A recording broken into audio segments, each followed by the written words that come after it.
நிகழ்நிலையூடாக இந்த நிகழ்வு நடைபெற்றது. தேசிய மின் கட்டமைப்பில் 50 மெகாவாட் மின்சாரத்தை இணைக்கும் சம்பூர் சூரிய மின்சக்தி திட்டத்தின் பணிகள் ஆரம்பிக்கப்பட்டன.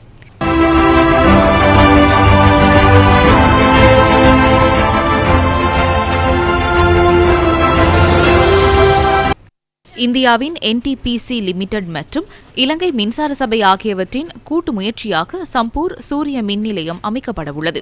சம்பூர் சூரிய மின் நிலையம் 2 கட்டங்களாக முன்னெடுக்கப்படவுள்ளதுடன் 2ஆம் கட்டம் 2027ஆம் ஆண்டு ஆரம்பிக்கப்படவுள்ளது. இதற்காக 500 ஏக்கர் பரப்பளவு நிலம் ஒதுக்கப்பட்டுள்ளதுடன் இதன் மூலம் 50 மெகாவாட் மின்சாரம் தேசிய மின்கட்டமைப்புடன் இணைக்கப்படவுள்ளது. சம்பூர் சூரிய மின் நிலைய திட்டத்தினூடாக வருடந்தோறும் வளிமண்டலத்துக்கு வெளியேற்றப்படும் கார்பனீரொக்சைடு அளவு 2 மில்லியன் தொன்கள் குறைக்கும் என எதிர்பார்க்கப்படுகின்றது.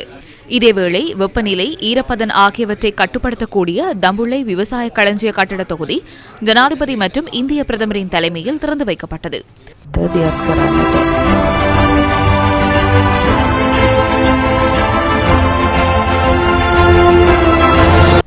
அறுவடைக்கு பின்னரான இழப்புகளை சுமார் 40% குறைத்தல், விவசாய பொருட்களின் விலையில் ஏற்படும் ஏற்ற இறக்கங்களை கட்டுப்படுத்தல், நுகர்வோருக்கு தரமான உணவை வழங்குதல் மற்றும் விவசாய நிலைப்பெண்தகு தன்மையை மேம்படுத்துவதே இதன் நோக்கமாகும். களஞ்சிய கட்டட தொகுதியில் 6 அறைகள் ஸ்தாபிக்கப்பட்டுள்ளதுடன் ஒவ்வொரு அறையும் வெவ்வேறு காலநிலை நிலைமைகளை உருவகப்படுத்தும் வகையில் கட்டமைக்கப்பட்டுள்ளது.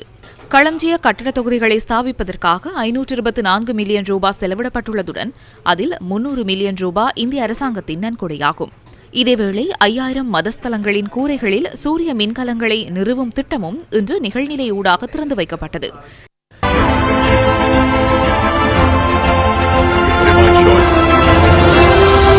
இந்திய அரசாங்கம் இதற்காக $17 மில்லியன் முதலீடு செய்துள்ளதுடன் இலங்கை மின்சார சபை, இலங்கை நிலைப்பேண்தகு வலுசக்தி அதிகார சபை மற்றும் இலங்கை மின்சார நிறுவனம் ஆகியன இணைந்து இந்த திட்டத்தை செயற்படுத்தவுள்ளன.